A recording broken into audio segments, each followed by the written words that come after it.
Hey, I'm Jake Lizio, and in this series we're going to be covering two really important topics: writing riffs and using the modes. As a teacher, I can tell you that a lot of students struggle with being able to just produce a riff out of thin air. I know for myself it was really a problem just being able to learn that skill. So what these videos are going to do are walk you through the entire process of crafting a riff from scratch, and then also being able to write complementary parts to it, arrange it with other parts of a band, and use this kind of riff creating tactic in different modal tonalities. Now before we get started here, I just want to note that this will not be an introduction to modes. I am going to expect you to already have knowledge of these scales before you watch these videos. So in this case, we're learning about riffing with major. You should know the major scale. You should know the chords of the major scale. So if you don't know that stuff, I've linked to a video below in the description.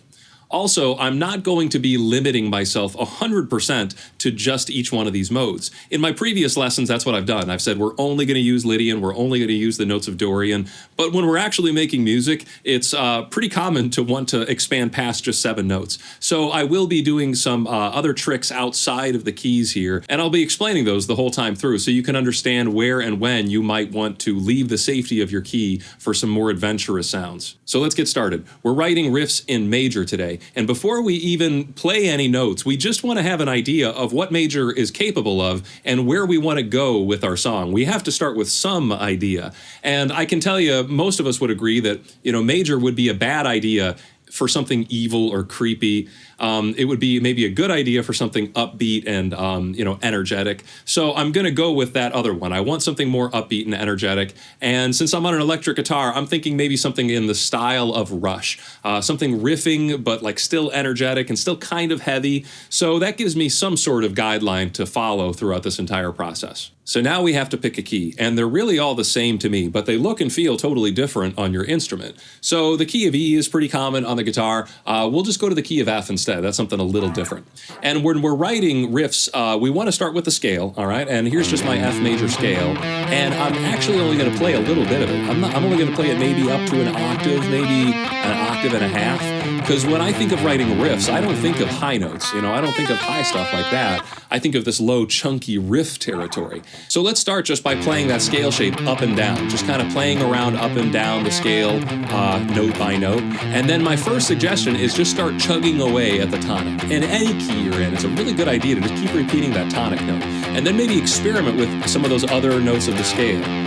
There's the 5th, the 6th, 5th, 4th, 3rd. 6th, 5th, 3rd, 4th and 3rd. You get the idea. I'm just kind of playing around with these notes, always returning back to the root. You can stumble across a lot of great ideas just by doing that, but to me it's a little boring just going up and down the scale like that. I would rather think of an arpeggio, and specifically, there's an arpeggio I really like. Major 7th chords are awesome sounding chords. F major 7 is in the key of F. That's the 1 chord. It's just been extended to a major 7. So what if I outlined the notes of that chord in riff mode instead? What if I just played the notes of an F major 7 like this? F, A, C, E, F. And then back down. That is really nice to me. And we can do some variations on that. Let's skip the A altogether. Let's just go F, C, E. And that is lovely as well. And if we can go a little bit more outside of that arpeggio, we could add in maybe this 9th note of the scale. So we're just adding more bits of the scale to keep things from sounding monotonous. So now I have this. And I'm going to think of that as like maybe an F major 9. I've got all the notes of an F major 9 in there, so maybe we can just think of it as an F major 9 arpeggio. Now, I love the way that sounds, but I don't want to make that the entire riff. Right now, I would just call that an ostinato. It's a cool pattern. It's a cool arpeggio shape. We're just going up and down it, but I want to turn it into like a full riff, something that can really carry an entire song.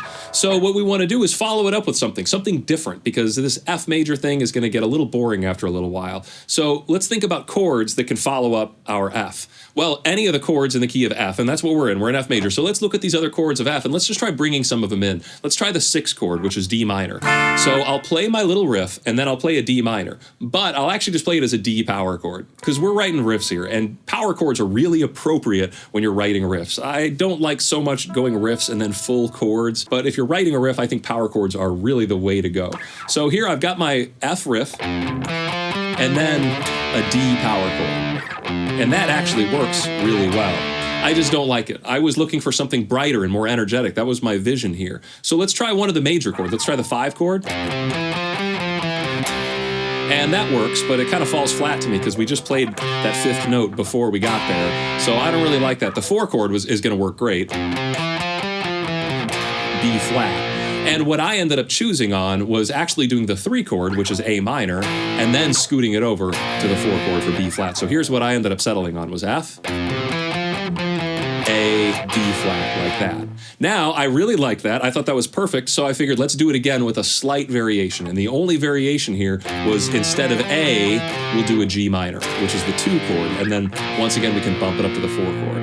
Let's go back to the first thing we wrote, which is F, to A minor, to B flat, and now I'm really screaming for something different. I can hear it calling, and I'm a sucker for suspended chords. I think it's a great idea to do anytime you're on the 5 chord, to do a big suspended thing. And since I don't want to play chords, let's try to arpeggiate or riffify a suspended concept. So I'm just going to be on the 5 chord here for C, and I'm going to play the notes C, F, and G, and palm mute through them, and then I'll resolve it just by playing the notes C, E, and G. So basically, here is our entire riff all put together. We've got F, A minor, B flat, again F, G minor, B flat. The 3rd time F, A minor, B flat, and then C sus4, C major. And then to get back to F, all I'm going to do is walk down the scale, right? A, G, F. And I'll probably do it with a bend, and then it helps come back. So I think that sounds great. It's really got a lot of cool movements going on there. It's got a lot of energy to it, and it sounds riffy, but I feel it's a little boring in the rhythm department. So what I want to do is just spice up this rhythm a little bit. Really, if we look at the rhythm, all I'm doing is 1 and 2 and 3 and 4 and 1 and 2 and 3 and 4 and 1 and 2 and 3 and 4 and 1 and 2 and... And I feel like if we had some 16th notes in here and maybe kind of play on that syncopation a little bit more, we could get more interest coming out of this exact same riff. So here's the first thing we can do. This A power chord, let's push it back by an 8th note. Let's push it an 8th note earlier, so that way it comes in before the beat. I always like landing on a chord before the beat. It gives you kind of this punch in the face effect, and as long as the band is supporting it, you can get that nice syncopated effect. So what we'll do is 1 and 2 and 3 and 4 and I don't want to actually get rid of any of the notes from my previous measure, so what I'll do is I'll just throw some 16th notes in there, and that'll actually give me some extra interest. So here's what I'm going to adapt it into. It's going to be 1 and 2 and 3 and a 4 and. 1 and 2 and 3 and a 4 and. And instead of playing the power chord, I'm actually just going to play the notes of the power chord one at a time, like this. And then same thing for B flat, I'll play the notes of a B power chord. But instead of completing the B power chord, I'll actually grab a little bit of the tritone there. All right, the tritone off of the B flat is E, and that's the major 7th we were hearing prominently earlier. So it's like this E is pretty familiar territory to us, right? And I think it would be a cool idea to kind of grab a little bit of it right now, and that we get a little bit of tritone dissonance going on there. So now, the new and improved version of this riff, now that that rhythm has been changed around a little bit, is going to sound like this. 1 and 2 and 3 and a 4 and 2 and 4 and 1 and 2 and 3 and a 4 and 2 and 4 and 1 and 2 and 3 and a 4 and 2 and 4 and 1 and 2 and 3 and 4 and 1 and 2 and 3 and 4 and 1.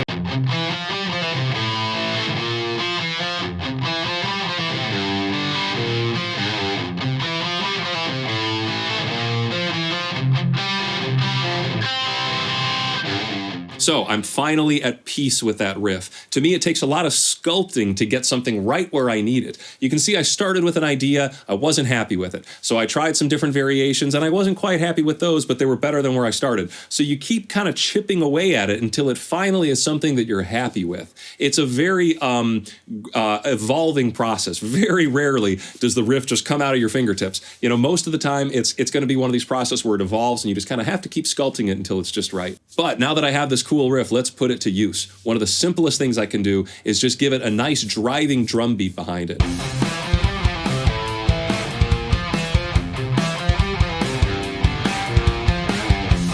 And now add a bass line. And what I'm going to do is just outline the F major chord, F, F, F, A, C. And then when that A minor comes around, that A power chord, I'm just going to play the note A. And when the B flat power chord comes, I'm going to play the note B flat. And I get something like this. 1, 2, 3, and 4, and 1, and 2, and 3, and 4, and 1, and 2, and 3, and 4, and 1, and 2, and 3, and 4, and 1, and 2, and 3, and 4.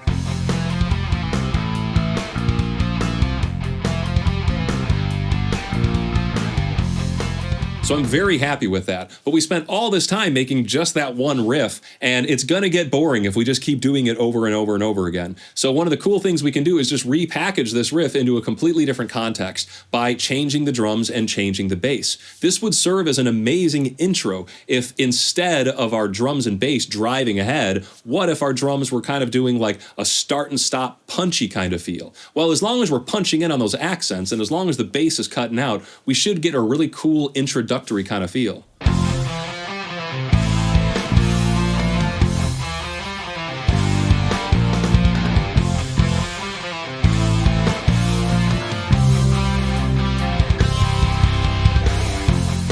So now we can take this exact same riff and call it like an intro to a song. Then we can go into the full driving version of this riff to give it some contrast. But if we do the riff again, we need to change something. We either need to add singing or add a new melody. Instead, what I decided to do was write a whole different section. So now we're going to talk about writing a B section to complement this. We have this chunky major riff, and I feel like a nice complement to it would be a clean section. Additionally, I want to do something that is in the relative minor. And we haven't really talked a lot about relative modulations on this channel, but in the key of F major, the relative minor is D minor.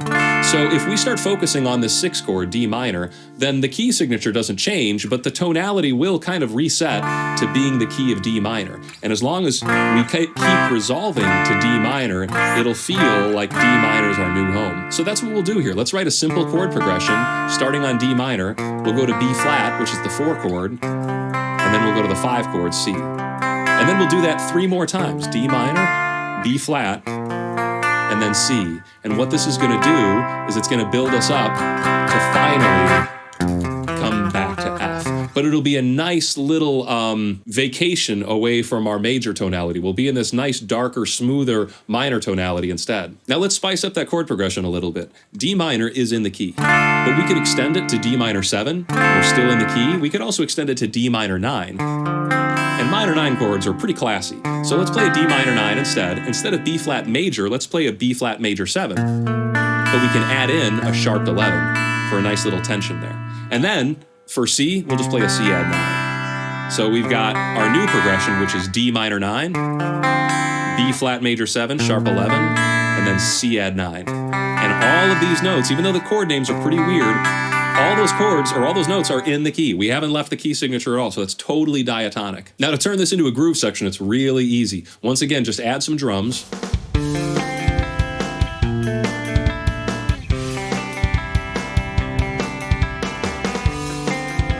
And here I just added more bass that's outlining the chord tones, but I threw in a little bit of like a pentatonic minor lick to kind of give it some interest underneath.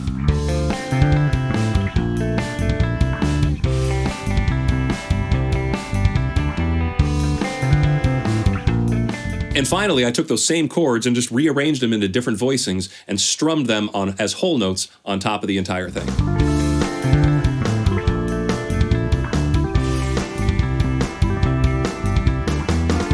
That sounds amazing to me, and it is just waiting for somebody to start singing or playing a guitar solo on top of it. I opted for a guitar solo. Now, I actually spent a lot of time working on this solo, and I don't want to go through all the details of it, but I have posted the tablatures on my Patreon page, and I will be posting a video on how I made the solo. Long story short, it's all the D minor scale. I was thinking of D minor, not of F major, and I tried to highlight at the beginning of this solo a lot of this E note, because every one of those inversions, every one of those chords I showed you, all had a high E ringing out on top. And I thought it was kind of cool to be in the key of F, and we constantly have this E ringing out through this minor section that eventually will get lifted up to an F once we get back to the key of F.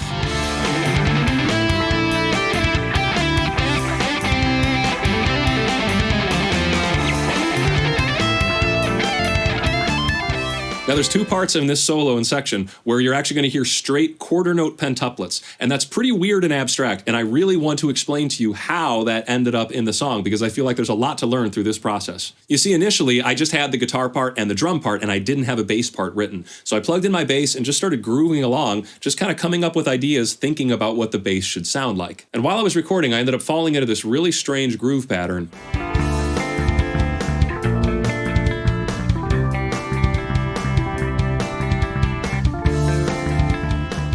Now, I didn't think too much of it. I just liked the way that sounded, and then stopped recording and tried to add drums on top. And then I realized, as I was trying to add drums on, that it wasn't on the triplet grid and it wasn't on the 16th grid. I realized this is actually a quarter note pentuplet. Now, there's no way I would have accidentally played a quarter note pentuplet had it not been the hundreds of hours I've spent playing and practicing quintuplets. By the mere fact of me practicing them, it kind of bled naturally into my natural playing. I wasn't thinking, hey, I'm going to put quarter note pentuplets in here and everybody's going to think it's weird. No, it just naturally came through my playing because I've practiced it so many times. And then later on, I had to deduce, oh yeah, that's actually what that is. That's a quarter note pentuplet. Now, it would have been really annoying to just keep blasting away at quarter note pentuplets. So I decided to put them in sparingly. I only put them in 2 measures. But during those 2 measures, I give that pentuplet idea a lot of support by having the guitars also do pentuplets and the bass drum as well.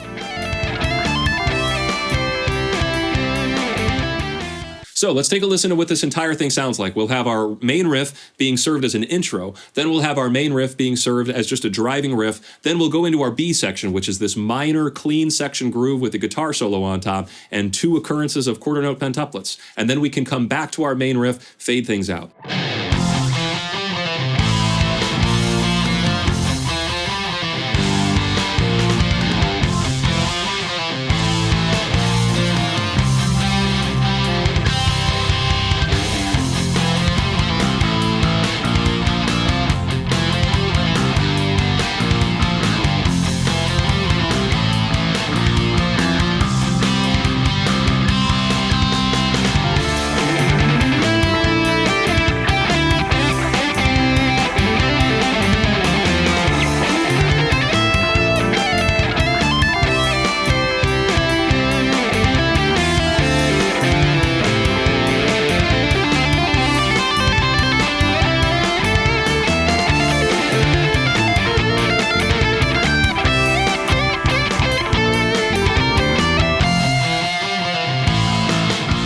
So I think all that stuff works good. You could really repeat everything at this point in time, and you'd have almost an entire song written. All you need is a bridge section, and you can come back to either of these sections to close things out. But before I close this video out, there's a few things I really want to stress. First off is that it's going to be a lot easier to write riffs if you've learned lots of riffs. A lot of the things I end up doing on my guitar are little tricks that I picked up elsewhere. So it's highly advised that you learn lots of the songs that you like listening to, because a lot of the little maneuvers, you will find ways to put them into the current theory state that you're in. Also, I really want to drive home the point that riff writing is a crafting process. At least for me, and I think for most people as well. It's very rare that this kind of stuff just happens naturally.